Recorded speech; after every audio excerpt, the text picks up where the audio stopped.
হিজবুল্লাহর মতো সশস্ত্র গোষ্ঠীর আর দরকার নেই, বরং প্রয়োজন শক্তিশালী স্বাধীন রাষ্ট্রের, এমন মন্তব্য করেছেন জাতিসংঘ মহাসচিব অ্যান্তোনিও গুতেরেস। লেবাননে ইসরায়েলে ভয়াবহ হামলার মধ্যেই দেশটি সফরে গিয়ে তিনি কথা বলেন। ইরানে মার্কিন ইসরায়েলি হামলা ও দেশটির সর্বোচ্চ নেতা খামেনিকে হত্যার প্রতিশোধ নিতে গত 2 মার্চ ইসরায়েলে হামলা শুরু করে হিজবুল্লাহ। এরপর থেকে বৈরুতে ব্যাপক বোমা হামলা চালিয়ে যাচ্ছে ইসরায়েল। ইসরায়েলি হামলায় লেবাননের মৃতের সংখ্যা 700 ছাড়িয়েছে, আশ্রয়হীন 8 লাখেরও বেশি মানুষ। লেবানিজ প্রেসিডেন্ট জোসেফ আউন ও সংসদের স্পিকার সহ দেশটির শীর্ষ কর্মকর্তাদের সাথে বৈঠক করেন গুতেরেস। গুতেরেস বলেন, দুর্ভাগ্যজনকভাবে লেবাননকে এমন এক যুদ্ধে টেনে আনা হয়েছে যার জন্য জনগণ প্রস্তুত ছিল না। ইসরায়েল ও হিজবুল্লাহকে যুদ্ধবিরতির আহ্বান জানান মহাসচিব। To Hezbollah and to Israel is for a ceasefire.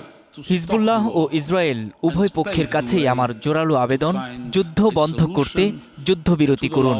এমন একটি সমাধান খুঁজে বের করুন যা লেবাননকে স্বাধীন দেশ হিসেবে গড়ে তুলতে সাহায্য করবে, যেখানে সার্বভৌমত্ব এবং আঞ্চলিক অখণ্ডতাকে সম্মান করা হবে, যেখানে সরকারি কেবল শক্তি প্রয়োগের একক অধিকার পাবে। এখন আর হিজবুল্লাহর মতো সশস্ত্র গোষ্ঠীর সময় নেই, এখন শক্তিশালী রাষ্ট্রের সময়। This is no longer